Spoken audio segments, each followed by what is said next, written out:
Welcome to our daily reflection for this Thursday, February 20th. And today we have some beautiful readings that invite us to think about God and God looking down upon the floods, and he sees Noah and has mercy on Noah, and he makes a covenant with humanity. And it's a beautiful story.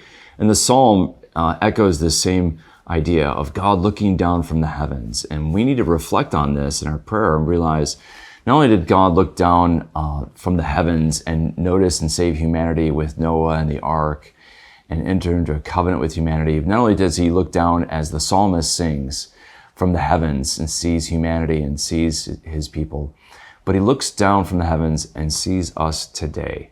And I want you to realize that the God who made the heavens, the sun, the moon, and the stars, looks down upon you with great love. And then we see Jesus asking the disciples, who do people say the Son of Man is?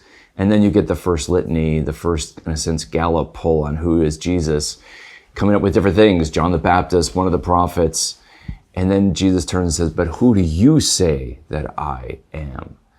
And that is a great question for us to reflect on, that the God who moved the sun, the moon, and the stars and made this great cosmos and its incredible depth and beauty and expanse, that God entered into his creation and became part of it, so that he doesn't have to simply look down from the heavens. He looks across and sees us. He sees Peter and James and John and Andrew and the crowds, and he walks among us. And he's present among us even now in the tabernacle. Thanks to the gift of the Eucharist, his incarnation is perpetuated and his presence is perpetuated among us. So we can look up to the heavens to see God and to find God and beseech God, but we can also find him present among us, which is a great mystery that we need to take into our meditation and our prayer today. And then several other thoughts from these readings. The reading about Genesis and Noah, it begins with God giving a benediction, a blessing.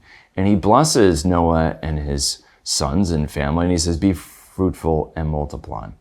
And then that is echoed towards the end of our reading today, be fruitful and multiply. It's interesting, isn't it, that we see this blessing as a curse. So much of humanity, and it's a billion-dollar industry of contraceptives and abortion, trying to keep us from being fruitful and multiplying. We are afraid of our fertility. And it's really a sad thing, because ultimately, love, expressed in human sexuality, is to be a receiving and a giving. And it's to be exchange of persons and love.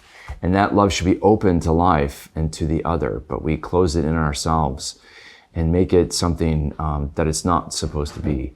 And so that's a sadness, that we tend to see God's blessing as a curse. And I think that says something about the human heart. And that's unfortunate. So what we want to do is reflect on this blessing and this other, and reflect on the blessing of God, not up in the heavens alone, but in our midst, especially in the tabernacles. So let's beseech that God to open us up to his blessings and to his ways. May the Lord bless and keep you.